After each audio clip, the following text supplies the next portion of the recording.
Good afternoon, everybody. And we were just talking. I haven't met Gary yet, so this is part of the beauty of being a moderator on a panel, is not having a chance. So the rest of the panel, come on out. Just walk up here. I'm going to do quick introductions. Yeah, there you go, and you'll see their big bios in the program. Let me just share with you. I always get intimidated by this group. Last year, I was running a panel on finance, and so I was thinking about this thing for the last few weeks, and I got more intimidated because of the brain power of not only you all in the audience and what you're thinking about. I'm a simple Navy guy. I spent 33 years in the Navy. So I needed some self-validation, and often what I'll do is I'll go to my kids and look for it. The good news is a couple of weeks ago, I rounded the corner in our living room, and my youngest daughter, who is going to be a freshman at Loyola University Chicago, was on the phone and said to a friend of hers and said, "My dad flew in the Navy and he went to Top Gun." And so I can thank Tom Cruise for sort of validation of me as an individual going forward. So thank you again. This is the last panel. I'm going to have each of them introduce themselves. Gary, you've already done that. People know who you are. So thank you very much for that piece. Cengiz, go ahead. We'll go down and then we'll get started. Sure. My name is Cengiz Ozkan. I'm at the University of California, Riverside, ME department. And I've been a faculty member for 22 years by now. Before I joined academia, I worked in the industry. I worked for Intel Corporation and AMCC in San Diego. So these are defense electronics companies. And I primarily work on energy storage, on lithium-ion batteries and supercapacitors. Thanks, Cengiz. Karen. Hi, I'm Karen Panetta. I'm a professor and dean at Tufts University in Massachusetts. And before that, I worked for a company called Digital Equipment Corporation, where I was the co-inventor of the first digital twin. I'm now also the CEO of an artificial intelligence company called Tessera and co-founder of an underwater imaging company called Sea Deep. And I'm also the founder of a program for outreach called Nerd Girls. Yeah, and I especially like that one. And I hope people ask more questions. And I see it by the end of the day, we're getting more of a lineup for questions from the audience. Helena, please. My name is Helena Wisniewski, and I'm currently chair of the Management, Marketing, Logistics, and Business Analytics Department at University of Alaska, Anchorage. Prior to that position, I was the Vice Provost for Research and Dean of the Graduate School. And prior to that, Vice President of Stevens Institute of Technology for Research and Enterprise Development. But my career has spanned executive positions in industry.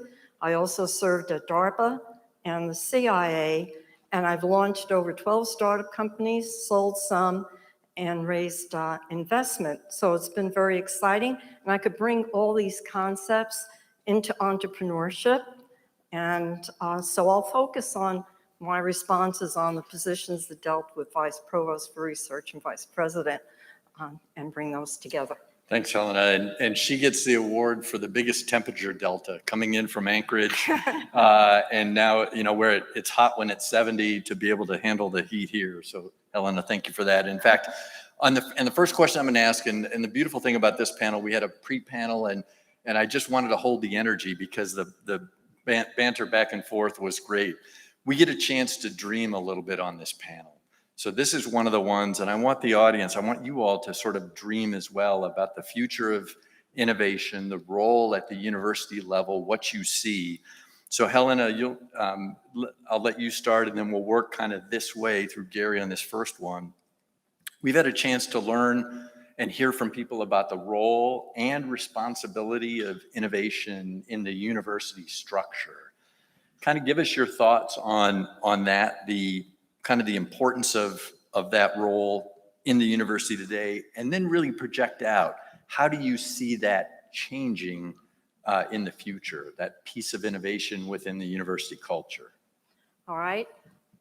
I think it's very important for the university culture to actually be a driver of innovation, but also a creator of invention and innovation.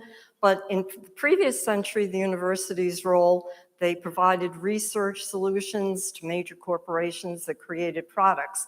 And the US has a lead in innovation, and we want to maintain that lead.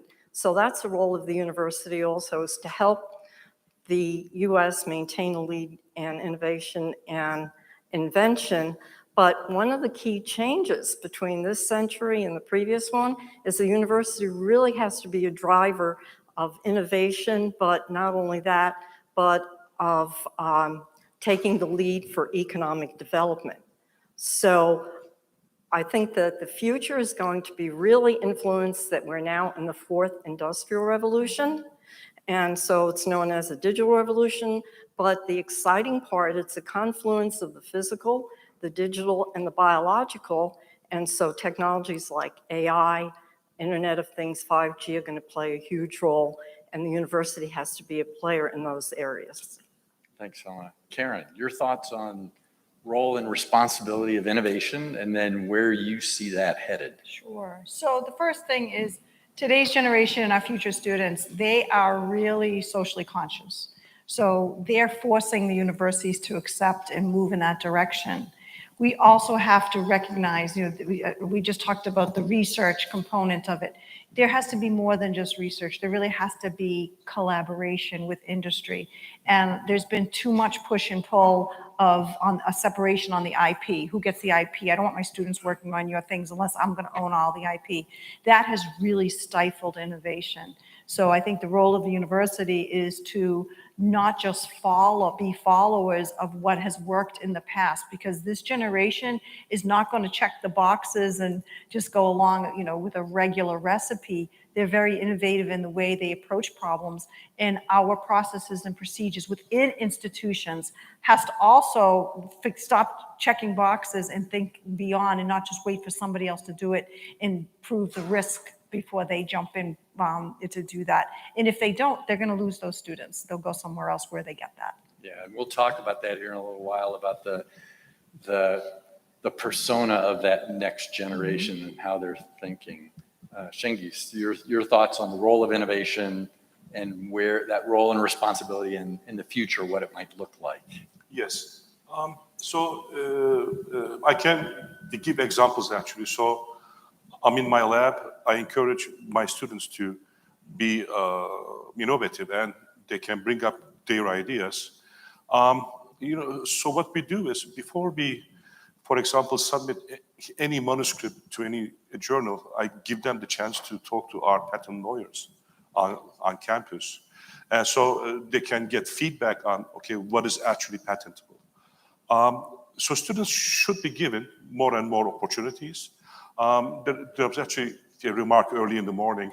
So education fuels innovation. So what we teach them should give them more opportunities to actually be able to brainstorm, do teamwork. And actually teamwork is a very good example of how innovation can be moved forward.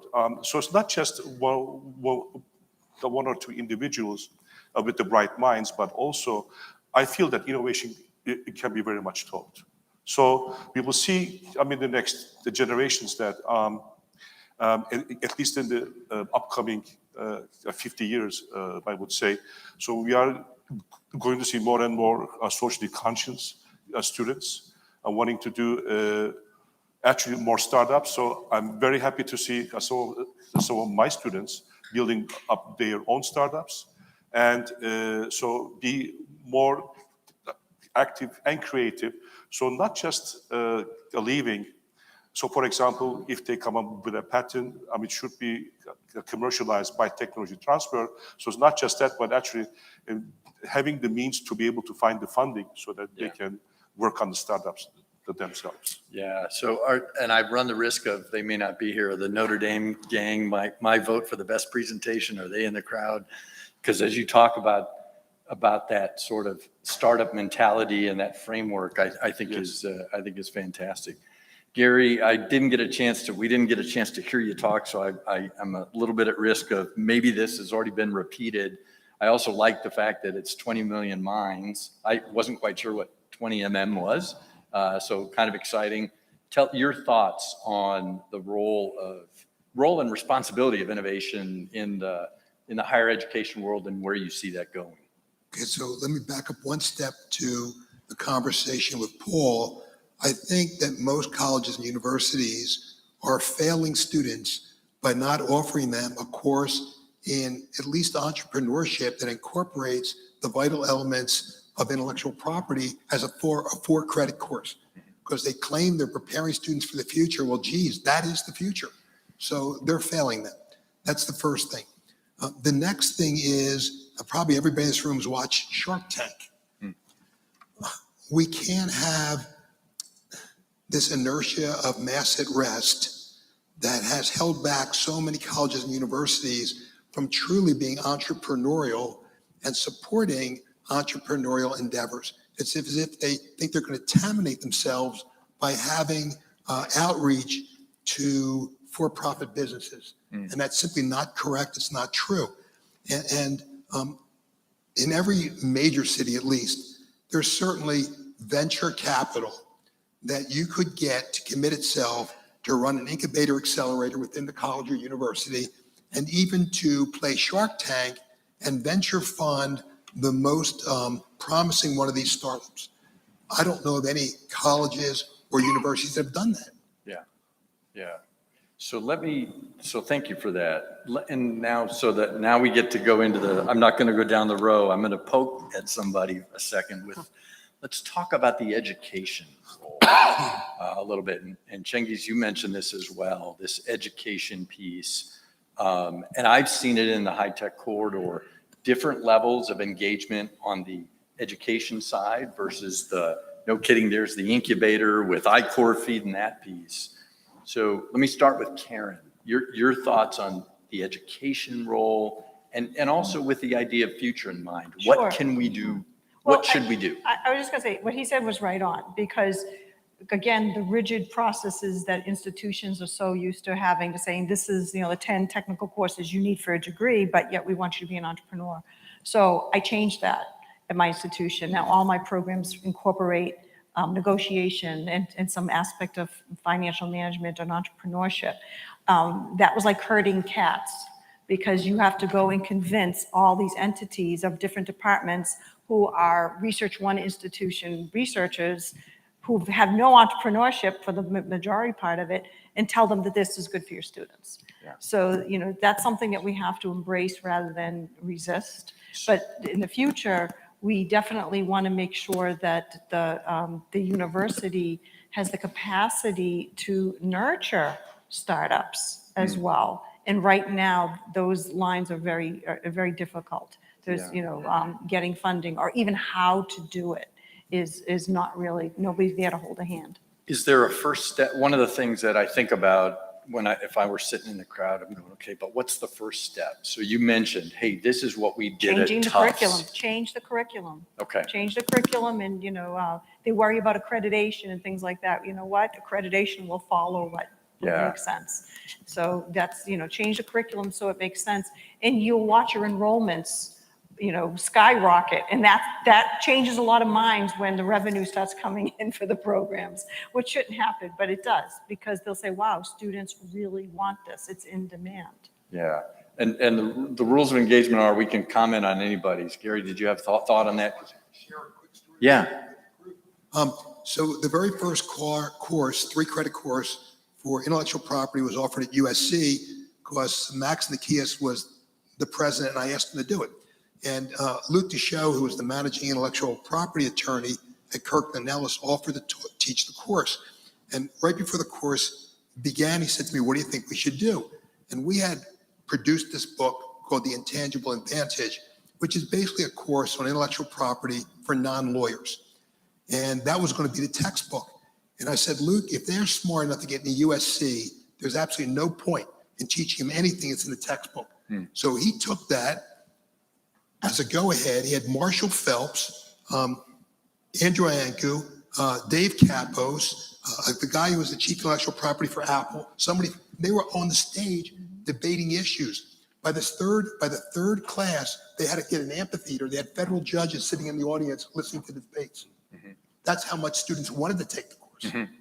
Yep. I'd like to add something, and especially to your point, you'd be happy to hear that the University of Alaska, Anchorage, does include intellectual property as part of their entrepreneurship program, and I made sure that happened. And we do have a minor in entrepreneurship. We have a business plan competition. And the last part of the business plan competition is our mini Shark Tank. We call it the perfect pitch. Yeah.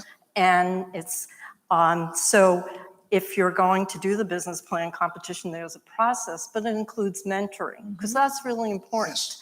So you can't just tell people, well, submit a business plan and then show up for the perfect pitch. You have to lead them through a definite process. And it's been really very successful. But that's part of the inspiration is really, I don't think you can teach entrepreneurship. I think you have to inspire it and innovation. And I'll give you one other quick example related to this is that I teach artificial intelligence. That's one of my fields. And as a class project, I actually have the students take the concepts that I've been teaching in AI and apply them to how you would improve a corporation. Okay, I would make them more productive.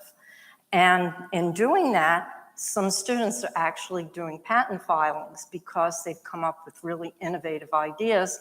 Why? Because they were inspired. They were inspired by the technology, but then they were inspired by the project. So, and I do similar in the entrepreneurship classes. So It's good stuff. Yeah, Cengiz, yeah. Oh, go ahead, Karen. Paul, I just want to say, the NAI has a fabulous games program, which we Yeah. mentor. That's where we can get our opportunity to foster and nurture the next generation of inventors. And that's where I do a lot of this entrepreneurship and promote them to go for it. Yeah, so that brings up a great point, and this is one of the things we're doing at the end of this is there's going to be a call to action. Because I think what we as an organization can't do is just leave here on Thursday morning or Wednesday night and say, hey, that was great. We'll see you in DC in a year from now.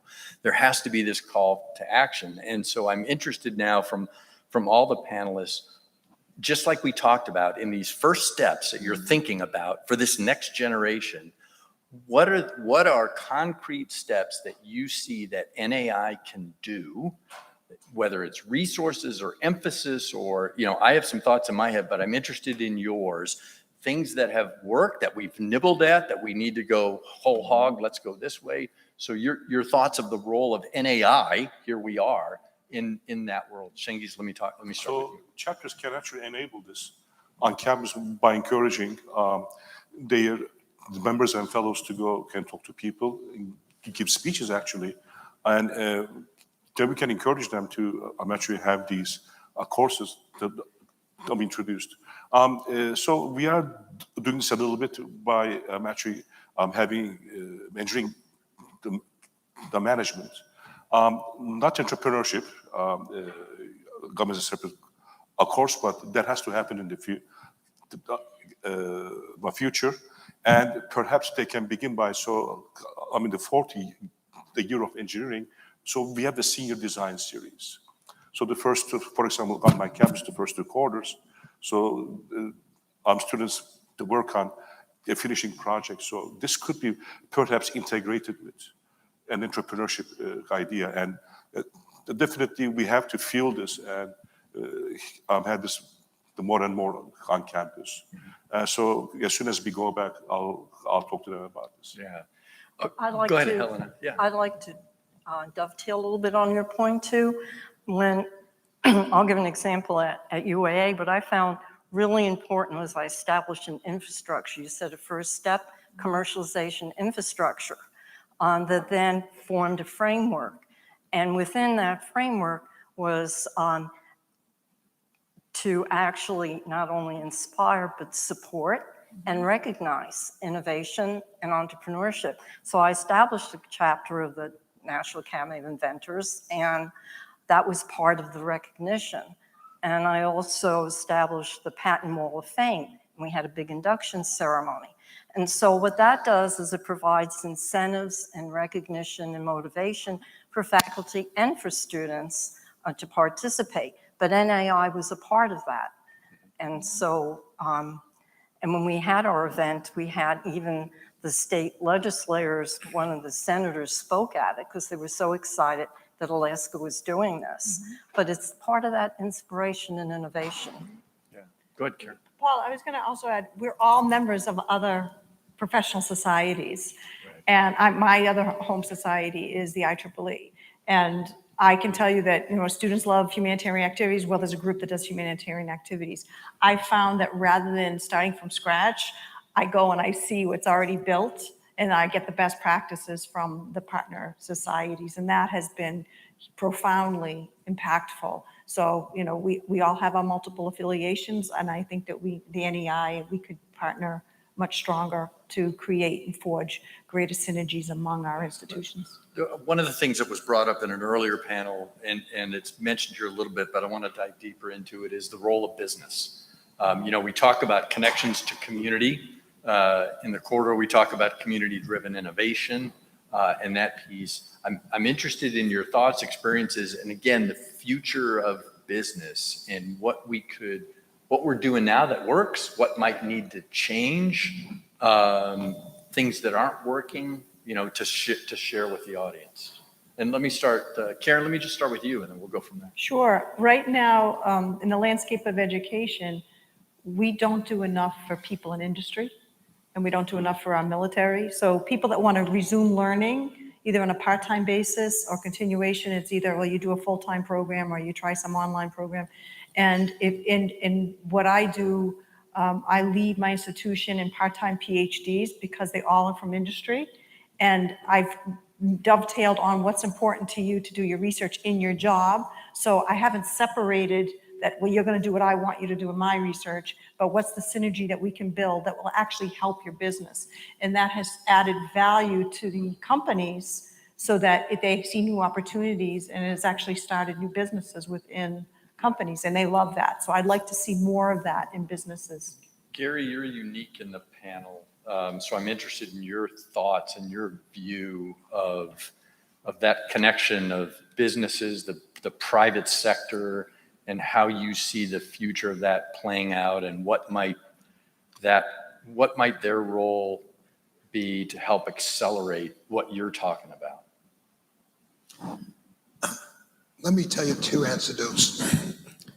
The first one is we run an animal welfare foundation, and the director said, I want to go into South Central LA where these people don't have high school educations, and I want to teach the ones that are interested how to provide beautification, whatever you call it, to dogs and cats, pet trimming, whatever.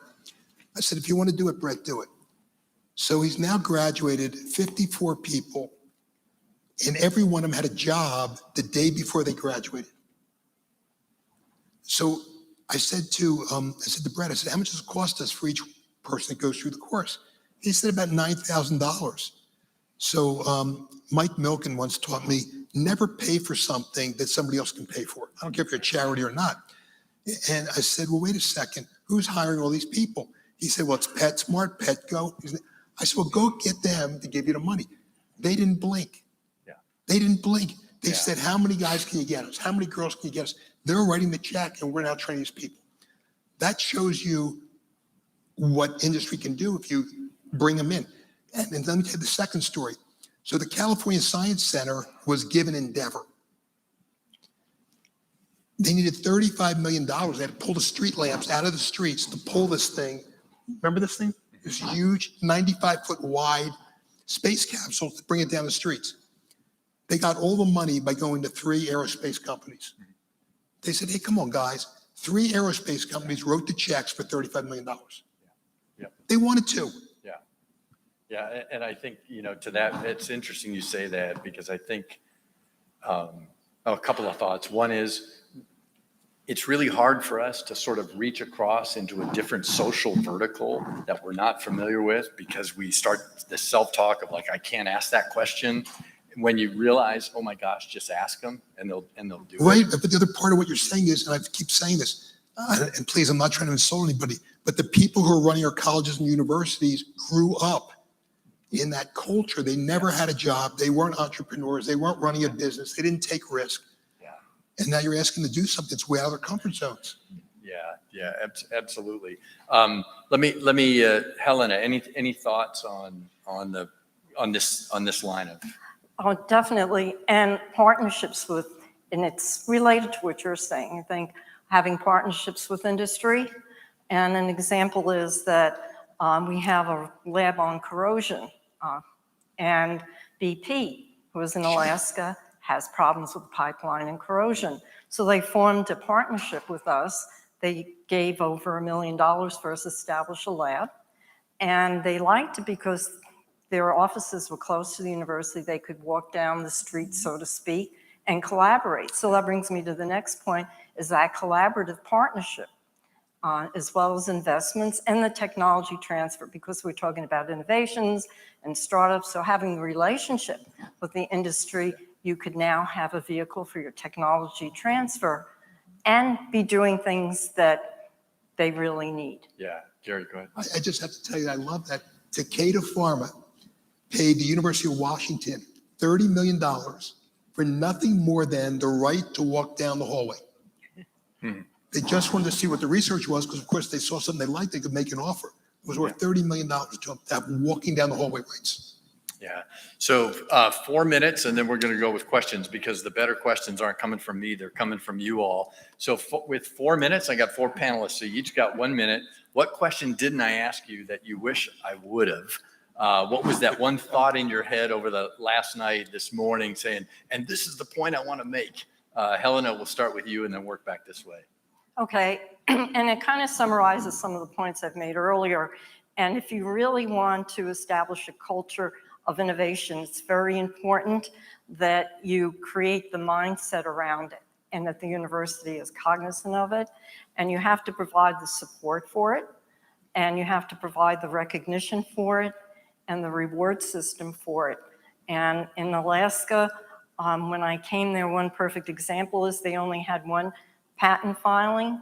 After 4 years, we had over 60. Yeah. Now, I know 60 doesn't sound like a huge number to many of the large universities here, but when you're starting at ground zero, that's a huge, but it took nurturing, and that's the other key point. That's great. Karen?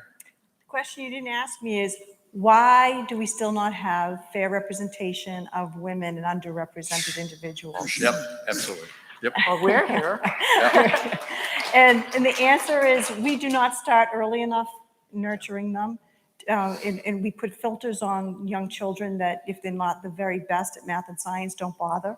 So we have to get them, and that their innovation and where they come from, we don't help them cherish that their unique perspectives, backgrounds, and interests really are the key to innovation. So Yeah, and so I'll use thank you for that, and I'll use my 30 seconds to dovetail with that. You're going to meet Stephanie Bales tomorrow from the Cade in Gainesville that talks to young kids with amazing creativity.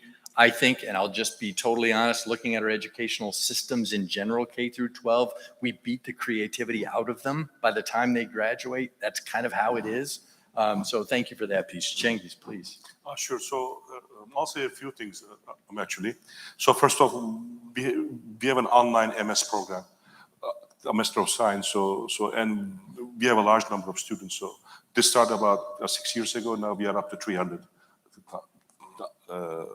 students who obtain their MS degree. So in ways we are trying to connect with the industry. We definitely have to offer more opportunities to students, and at the same time we need to bring in more funding from the industry and endowments. Something else that we have spoken about, so faculty merits and promotions. So a journal paper may take, let's say, 1 to 2 years to, a very good paper, maybe 3 years, and you can have a very high, a nice publication. A patent can take 6 to 7 years. So it is definitely very important to understand and recognize the importance of this. I believe that more and more conscience is there. So, but I think we are going to see more recognition over time. Yeah, thank you for that. Gary? Well, you've asked the question now several times, what can the IPO do? Yeah. So through your various chapters, you've actually run a number of very interesting experiments. And this is easy for me to say because the work's going to fall on you, but you really should do best practices analysis. And so you can go to a university or college and say, look, here are the things we actually did. This was the result. You need driving data. And I think that you have it. You just need to collect it and make use of it. Okay, thank you. All right, and I don't know who stepped up first. You want to like I rock, can paper, go. scissors? I'll Go ahead. go first. We'll- I'm not shy. Okay, thank you. In terms of, And state who you are, just, Oh. I mean, I realize many people know each other. I'm Fred Farkle. No, sorry. Alex Very Ignatieff, good. University of Houston. So in terms of innovation and teaching innovation, I think one of the things that is critical to be innovative, and this is for our students, is to take risk. And our students are not taught to take risks. They're taught to get A's and B's and don't screw it up. And so when they get into the innovative environment, I mean, they have a challenge about, gee, I'm afraid to go that route because I'll get kicked in the butt for it. And so, I've tried not to do that with my students, but nonetheless, it's something that is currently inherent in our system. How do we end up changing that? We need to be able to teach them that risk in innovation is doable, is viable, has to be done, and is not wrong. Yep. Panelists, anybody, your thought on how I'll to do start. that? First of all, you're absolutely right. When they get, especially for women underrepresented groups, they get lousy grades, or I wouldn't even call them lousy. They're not getting A's or B's, and they think they failed, and they're not, and they're told to leave because it's like, well, you're not performing. You want the A's and B's. I've seen faculty that judge individuals by grades, that their character is somehow impinged by their grades. My most innovative, successful students have flunked a math course and had GPAs below 2.0. So I always tell my other students when they come in and they fail, congratulations, you are on your way to being a successful, real engineer. Any other thoughts from the panel on risk? Gary? I think the point of Robert Bolgem's book, Everything I Needed to Know I Learned in Kindergarten, was that we really beat that out of these kids at a very early age. We're teaching them you have to color inside the lines. And again, creativity is always outside the lines, it's outside the box. And so this is a problem by the time they get to college. Nobody wants to stand up in front of the class and sing or dance. Any kid in kindergarten is willing to do it. Yeah. This starts really early. Absolutely. Thank you. Yes, sir. I'm Rodney Ho from the University of Washington. So I'm glad George mentions about Takeda. There are a couple of things that are important that you just mentioned. One is the timing. Takeda was looking for projects. They just broke up from the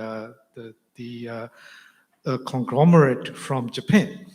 In the context of they're looking for, we have the technology, know-how, and put it together. It's called Protein Institutes.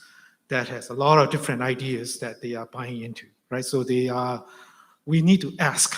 The first lessons that we actually learn is that we need to think outside the box and ask. For example, I was involved in, going to ask WHO or funding US projects. They would laugh at you because, you guys are so rich.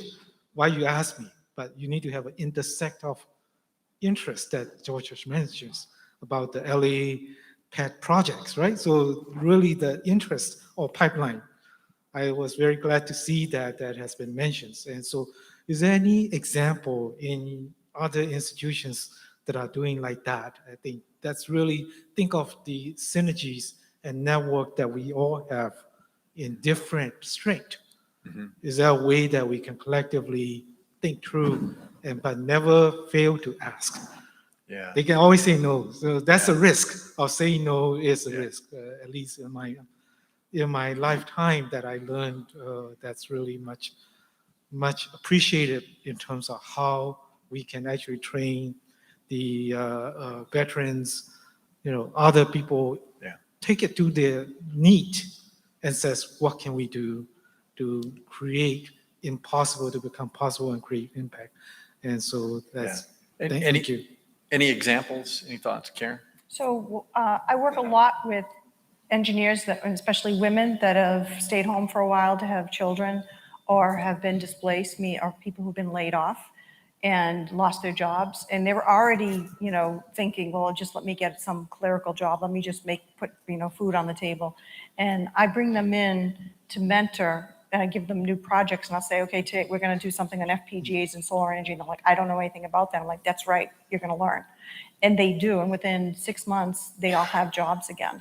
And that really, to do that pairing of the projects, the capstone design projects, the specific projects, takes a good person to administrate it, because you can't just say, I'm introducing my student to this displaced engineer here, make it work. You need to help them and build the tools and skills and competencies to help them communicate and set the expectations and be able to help them work through that. And they both learn and grow. So it's not just the mentors that are giving back.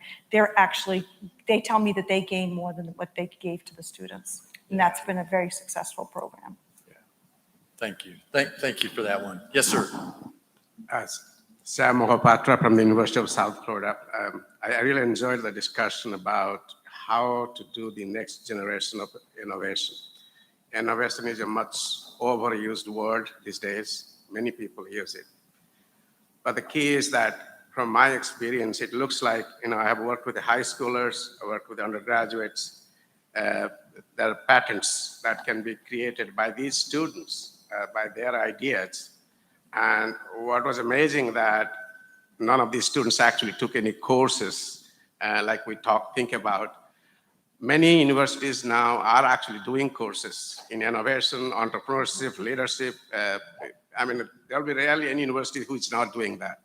But I think the students the new generation of students, they are looking for some other way of learning, because especially after COVID, people don't have to go to the class to learn. They can learn in many, many different ways. And my thought was that I think we still work in silos, like industry works on its own terms, academics, they do their things, students are doing their things. But the idea is really to break those silos and bring them together on one platform where students can learn. Actually, industry can learn from the university students can learn the industry researchers together in one platform. The idea is to really bring them together. That kind of education probably would take them beyond their imagination that they probably lost at 11 years of age or certain stage. They become very creative in the beginning, they slowly lose that. That's where our job is, to create that kind of scenario where we can actually think of the next generation of innovators, how they're going to be. Yeah. Thank you. Yeah, no, and I'll comment on that, and then I'm interested in. So one of the nice things about being a new guy in this world is everything I get exposed to is like, wow, that's really cool.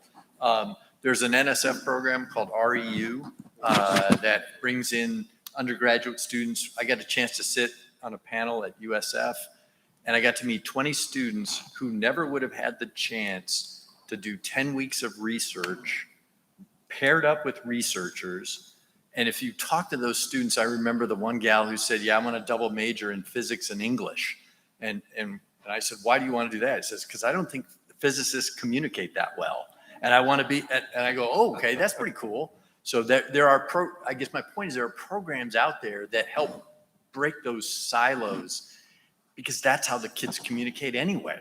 We sort of beat them into these silos, I think, sometimes. Any other thoughts for the panel? Indeed, so we have this program on the campus last 10 years, actually, and every summer I take 2 or 3 students in my lab, and then, so pretty much at the end of the summer, we have the project and poster competition. So they have the chance to learn, come in the lab, and they can work with other students, and then, start learning how to innovate a little bit. And I also want to add, one way to actually incorporate this is so in some of my courses, high-level ones for especially master's and PhD students, I don't have a final exam, but there's a final presentation. And they have to work in teams. So they brainstorm.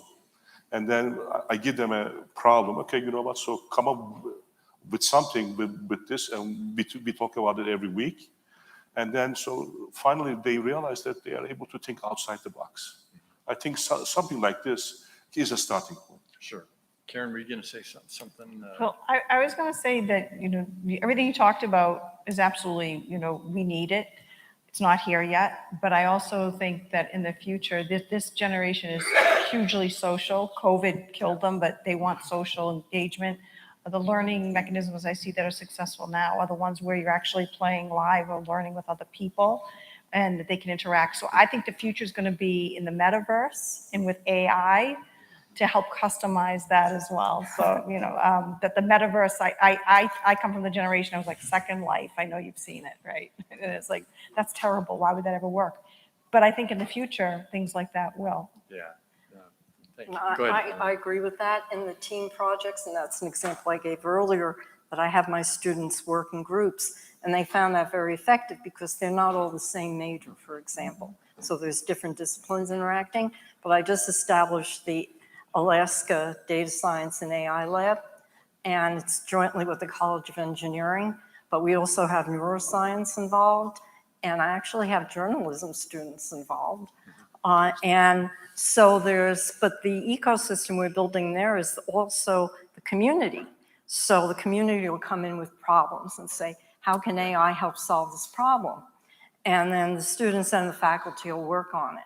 And of course, to your meta universe, we have mixed reality and virtual reality and robots. So the students could actually be creative and develop new techniques. But it's that interactive experiential learning part that's going to be very beneficial. Helena, you mentioned something. I heard this a couple of weeks ago. We talk about sometimes problem solvers.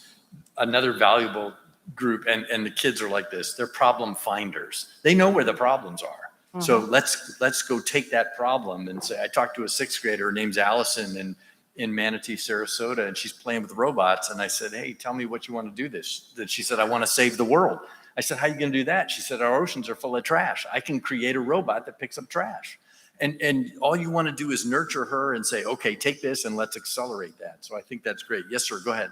Yes, Rob Duncan from Texas Tech University, and I really think it's been a great discussion. A lot of the strategies, a lot of the curricular developments are things I've been dedicated to throughout my career as well. And I think a lot of what we've discussed is right on. But I think it needs to be supplemented by something I heard today that's going to stick with me, I think, forever. And that was that culture eats strategy for breakfast. I thought that was a very insightful comment. One thing we bring, I think, as the NAI is an intersection of two cultures that normally never intersect. You've got people who have come up through the traditional faculty ranks who have also started companies, who have sweat bullets to make payroll, have gotten their junior colleagues involved in companies, and then have had the huge pressure on them to make sure that it's sustainable, to make the company realize its goals. And also, another thing, good leadership. You just mentioned, I think, a big aspect of good mentorship, good leadership. I've seen too often as a vice chancellor, senior VP for research, innovative faculty say, kind of in the traditional academic role, my postdoc, my grad students have to be subservient to my superior position in this company. Absolutely not. I keep encouraging them, please, to let their postdoc or their grad student, who really has their whole career ahead of them, take it and go. You become the CEO. And I encourage the faculty member not to go into that role unless they're ready to make a major career change. And if they want to make a major career change, are you kidding me? We heard about the age 35, maybe 45, but even more dramatically than that, academics are not acclimated to be the CEO of a really disruptive company. So I think that, like one story I tell a lot is that you get this culture thing when your device, my postdoc had run a company and we had this device that treats arrhythmias. And sure, we went through all the development, we got all the FDA approvals, the company did a really good job under the postdoc's leadership. Neither of us got any sleep the night before the first human trial, because the next morning, very early, that was going to be in somebody's heart. And if it didn't perform, that person was going to die. Yeah. So, again, it's that cultural intersection that we can bring to this that you normally don't find, because you normally don't find traditionally trained academics who have really taken that level of personal risk on a disruptive technology to make really great social gain. Yeah. Victor Huang wrote a book called The Rainforest, and it's great. And I've quoted him a bunch of different times. And one of the things he talks about is the ability to span two different cultures, those that can do that. And so you just highlighted, and I would say from a culture perspective, and I've seen this in the Navy, and I try to challenge everybody who says this isn't somebody else's culture. Right. Right? This is ours. So as we think about NAI, this is our culture. This isn't some, people who didn't show up. This is ours. We can make it what we want. And that's perhaps my call to action at the chapter level is take ownership in that and say, where is that piece? Because I will tell you, and you know this, those young kids with ideas, all they need is to know that we care and that's interesting.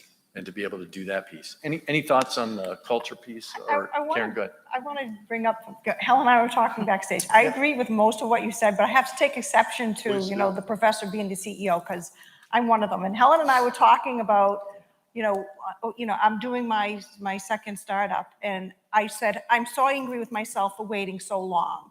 And the reason I'm doing it now is I have a personal why. But I do have Ph.D. students I graduated who are coming alongside with me. So I've done the NSFI core, I've done the Spark programs, I'm in accelerators, and I'm learning the entrepreneurship. And it's like, we do rocket science, we do science and engineering. The entrepreneurship is not the brain surgery I was so intimidated. I was intimidated by it. And now that I'm doing it, I'm like, I can do this. And I certainly know how to talk, and I certainly will knock on anybody's door. So I'm not afraid to knock on their door and engage them to ask them for money. So I just want to let you know that regardless of what stage of your career you're in, I think that anybody who has the passion and wants to do it shouldn't be intimidated by it. And I hope that and for my future students, that I'm that role model to do that, even though I'm older now. And I should have done it 25, 30 years ago. But that's a good point, and I think the role model issue is really important. When I talk to my students, I'm teaching an entrepreneurship course because I've actually done startups and sold them and built the businesses. The credibility is there, but also, and I'll put it out there, being female and being able to do it makes a difference. And the same thing with in teaching artificial intelligence, because at DARPA, I actually created innovations in AI. So when I talk about it, the credibility is there, but the role model is there when you bring that experience to the classroom. And you could also, I also have guest speakers come in, and that produces another element of a role model and leadership as well. Yep. So. Yep. We've got 2 minutes. Yes, sir. Go ahead. Thank you. My name is Michael Bertov from Florida International University. I've worked with hundreds of startups with many, many different organizations. They've raised hundreds and hundreds of millions of dollars.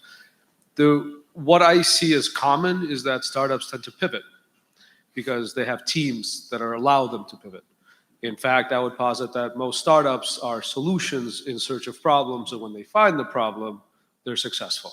So my question to you guys, how do you help them build teams, and how do you teach them how to pivot? Thank you.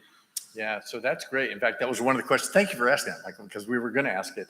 So let me start with Gary and move down the line as our last couple of minutes here on the teaming aspect of it.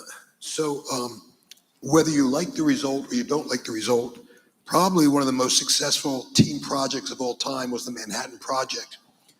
You had nuclear physicists, mechanical engineers, electrical engineers, welders, machinists. They all came to work every day and worked on the same thing. I'm a doctor. I can tell you that does not happen in the world of medical research. And it doesn't happen because of the money. NIH does not fund project research. They fund 1 out of every 5 researchers. So they're essentially assuring there won't be any team approach to anything. My easy answer to you is that what is going on today is the 21st century equivalent of the biblical story of the Tower of Babel. Just walk any academic campus. There's a physics building, a chemistry building, a biology building, computational science, and none of those people eat lunch together or talk to each other. So what you need to do, first of all, the money, that's why it's happening. The money drives the people together. And if there was an economic support for team approaches, you would have it. That was a success story for 3M. They would chunk off people and say, okay, go do something. That works. You know it works. What has to happen is there has to be the financial basis to allow it to happen. Thanks, Gary. So Cengiz. I can add more on the team aspects, but actually, you may think of this at the different levels. So SRC, the Semiconductor Research Corporation, and DARPA, so they have different programs every 5 years, and they may repeat them or they may come up with some new programs. And I've been a member of two centers like this. So one was under the Marco program, the other one was under the StarNet program. So what they do, they establish centers and they bring in PIs from different campuses. Really, so over there, the team formation really depends on, okay, so if you are establishing a center with certain capabilities to be able to do research and then move essentially the cutting edge, even more frontier lines. So you'll bring in PIs with different capabilities and labs. And there's funding for it. Yeah. Yeah, the funding piece. So for sure. definitely the funding is the issue Yeah. there. So they provide sort of more than a seed funding on this end, so they can fund you for 4 years or 5 years. And they'll tolerate the risk. They're risk tolerant and they'll give you the funds. That's right. So there is federal and industry match and there is the risk taking there. Okay, thanks. Karen, your thoughts on Michael's? So one of the most profound things that I've learned from being in the IEEE is, that just the problem, we learn about the culture and the client or the people that we're going to serve. We actually get in the trenches with them. I'm working with firefighters now all around the country to help them assess and see through fire and locate personnel in the fire. And until I actually talked to them and went to them, all the AI technology I had, it didn't make any sense because it wasn't cost effective, and they have to pay for it. They're not using their iPhones. But I learned more about that. So that's how we pivot. We pivot based on the specific target customer. Now, with that said, I can also say that when we go for investors, they're like, fire people and personnel, there's no money in that. That's not a big enough market. We wouldn't invest in that. You need to find something else. And that kind of hurts because it's an underserved population. They risk their lives for us, but yet we can't put money forward to help them. So my thing is, okay, I'll find a bigger market, but I'm not going to forget about that other market. And I'll make sure that when I'm rich and successful, that I will give back to that population and that my initial mission, social mission comes through. But that's a hard sell to an investor. Yeah, thanks. Helena.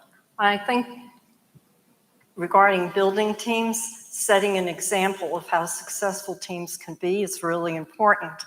And I'll just elaborate more on the center concept. At University of Alaska Anchorage, I actually started the Arctic Domain Awareness Center and got funding from Department of Homeland Security, making it the first center in Alaska to be ever funded by DHS. But it included faculty, it included students, and I had 16 partners across the US. So it included corporations like Lockheed, it included Embari, which was a research institute, other universities. So what it did was really enrich the students' experience who was involved because they saw the teaming aspect not only within the university, but across the country. Yeah. And the fact that it was so successful and led to a lot of innovation, I think is one really good example of setting on showing that teams can really be effective. Thanks. Okay, sure. What can they do? They can just fire me. That's fine. They won't. So go, no, please. And then because nobody's leaving yet. So, and I'm the Navy guy that's going to say the bar's that way. So go ahead. Mike Tyson had this very famous quote that everybody has a plan until they get punched in the face. Right? One of my favorite quotes. Business plans are much like that. They never survive contact with reality. Very quick question. Do you think that business schools should teach people to make business plans? That's it. I think they have to tell them that it's a dynamic beast that needs to be fed. So the one you create in the beginning is not the one you're going to end up with. but it's a roadmap, and it should be used as a roadmap, not as a definitive end-all plan. And I like to say, if you don't write it down, it's a wish. So anything you write down in your plans helps you at least think of all the others. Again, I'm in simulation. I want to see all the scenarios, and I feel that that's one way to get more eyes on it and find out all the scenarios and pathways. So any plan is going to be dynamic. So be ready if things change. Gary, last word? Yeah, well, good business schools teach examples of what people did in business so that you can learn by somebody else's mistakes. You don't have to make them yourself. At the end of the day, there's a tremendous talent pool of people who've been immensely successful and are retired. And they would love to come and mentor these people and give them what they don't have. And I think that's the partnership you're looking for. Yeah. So thank you. Well, after everybody gets unmiked, come on over and ask the question. That'd be great. Thanks to the audience for being engaged. I appreciate Gary, Cengiz, Karen, Helena. Thank you very, very much for being part of this. I will now turn it over to Elizabeth, and I have failed in my mission because I'm Thank you, Paul and panel. What a remarkable end to our formal program. What a way to give us an insight into the future of innovation, to set a template for success, to help us identify challenges and areas in which we can all work to grow ecosystems.